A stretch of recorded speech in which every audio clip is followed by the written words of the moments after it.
get. So, today's lesson will be all about the basics of how to cite your sources in MLA format. MLA stands for the Modern Language Association, and the Modern Language Association is a simple form of citation, and it's typically used in the liberal arts. English is a liberal art.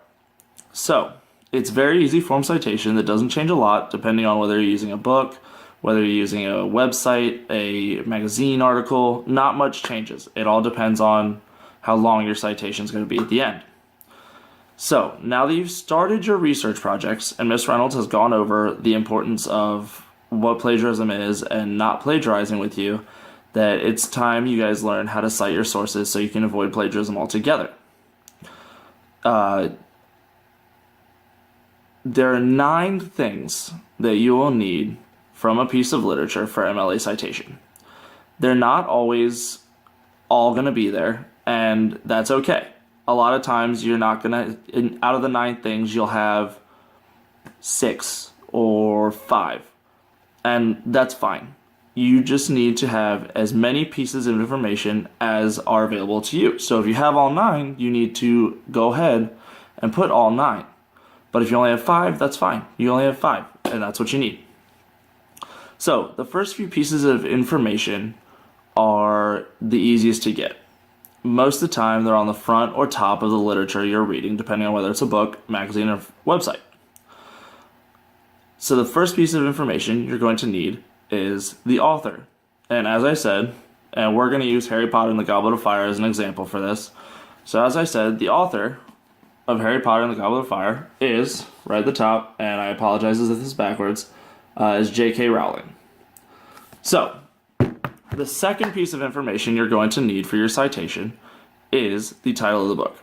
Again, Harry Potter and the Goblet of Fire. Very simple. Right on the front, guys. So that's 2 out of the 9 down. No problem.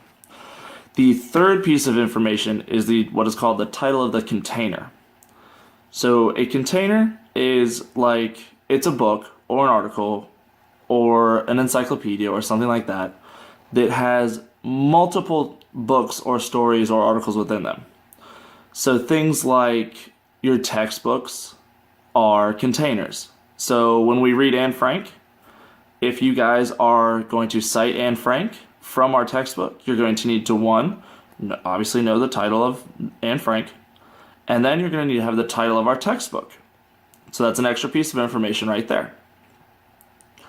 The fourth piece of information you're going to need are other contributors to the literature. And what that means is people such as translators or people that added more to a book or an article or something of that nature at the end. Mostly you're not going to have something like this. It's not a very common thing unless you are reading something from another language that was translated to English. There's a book you all probably read when you're older called Dante's Inferno. I believe it's a high school book. So when you do that, Dante's Inferno is originally written in Italian. So all your author is going to be one person, but then you're also going to need whoever translated that version of the book into English for you guys to read. The fifth piece of information is the version of the text you're reading. And this comes into play more with textbooks and encyclopedias again. So, for example, ours is the 8th grade English textbook version 9. And that just means that it is a very similar textbook to version 8, but they have decided that there are things either you need to know sooner or that you don't need to know yet, so your textbook has been edited to be a new version. The sixth thing that you're going to need is the volume of whatever literature that you're using. Again, volume is usually for encyclopedias or even dictionaries, I believe. But encyclopedias, and I know if you guys look in the library when we go this week, the encyclopedias are over on the left wall. You'll see that it's not just one encyclopedia. There's not just one encyclopedia. Encyclopedias typically come in sets. So when someone's looking for the information you've quoted or the fact you've taken out of your paper and they want to go find it and they're looking, they can go straight to Encyclopedia Grammatica version 2 and volume 3. So there, instead of having to look through version 1, volume 1, version 2, volume 1, and whatnot, they can go straight to the book that they need, and it's a lot easier for others to find the information that you've provided to them. The sixth piece of information you'll need is going to be the number of the volume. Oop, nope, I'm going to edit this, so sorry if it's a little jumpy. We just did the sixth. So the seventh piece is the publisher. And the publisher is found on the copyright page of a book.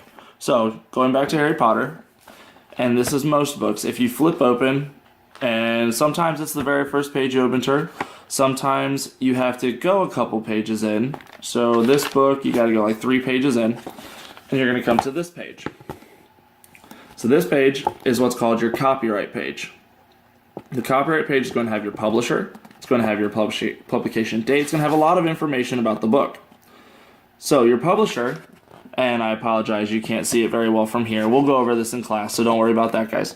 Your publisher for this is going to be, let's see, Scholastic. So Scholastic Incorporated is going to be the publisher of this book. And the publisher's not just on that publication page. Oftentimes on a book, and I know Penguin Books do this a lot, Penguin publishers, as well as Scholastic publishers. So right at the bottom you can see that Scholastic is your publisher for this book. And that's the 7th piece of information you're going to need. The 8th piece of information is going to be on the same page, and I mentioned it a moment ago. The 8th piece is your publication date. So when you go to this page, you're going to look for a symbol, and that symbol is a circle with a C inside of it. That stands for copyright. So when you see copyright, you can look, and typically it'll have a date behind it. So this one just says copyright 2000 right there, and that's fine. But then you can look, and maybe it's possible to cite a picture or an illustration. So in this book in particular, so you guys can see this is it's a newer illustration than the originals that we the copy that's in class right now per se. So here it says cover illustration by, and that would be your artist if you're ever going to do that, and that is copyright 2013. And you want to use as much information as you can. So even if you go a little bit farther, now I told you this copyright is published in 2000, that's the copyright. This even goes a little farther, and down the page it tells you July 2000. So if you can find that, you're going to want that information as well. The 9th and final piece of information that you need for an MLA citation is the page number.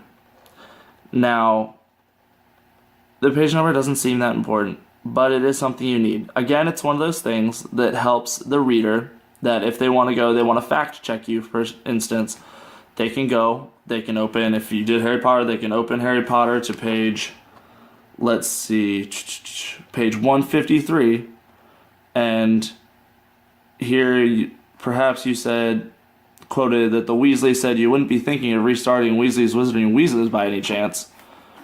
Now they know that quote comes from Harry Potter, written by J.K. Rowling, and it's on page 153. That is the 9th thing and the last thing you will need. So, when you're writing out your citation, there are a few I apologize. Whew, sorry guys. There are a few formatting things that you need to remember. If you're using a book or a website article, when you write your citation, the title needs to be in italics. And I'll have an example of this at the end of this, so don't worry guys. But your title needs to be in italics. If you're using a periodical, which a periodical is like a newspaper or a magazine article or something of that nature, then the title of the article or the magazine or whatever needs to be in quotation marks. So, everything that I've covered so far primarily has to do with your citation that's going to go in your bibliography at the end of your paper. Tomorrow, before we split off and do all our research and get off into groups and do that thing, we are going to go over, first we're going to review what we went over in this video, and then I'm going to teach you guys what an in-text citation is. And those are the citations, they're very small, that are going to go in your actual essay that correspond with your bibliography. So, that's all we have for citation tonight. Like I said, we'll review tomorrow. I'll give you a little bit more tomorrow, and then we'll split off into groups, continue researching, and you guys will know what to do from there. So, have a great night, guys, and I will see you tomorrow in class. Goodbye. Oh, and also, one more thing before I forget. I would like you all to, for tomorrow, take at least 2 books in your house. And I would like you to come up with a full citation in MLA format for those books. Please have them tomorrow. So, again, have a good night. See you all tomorrow.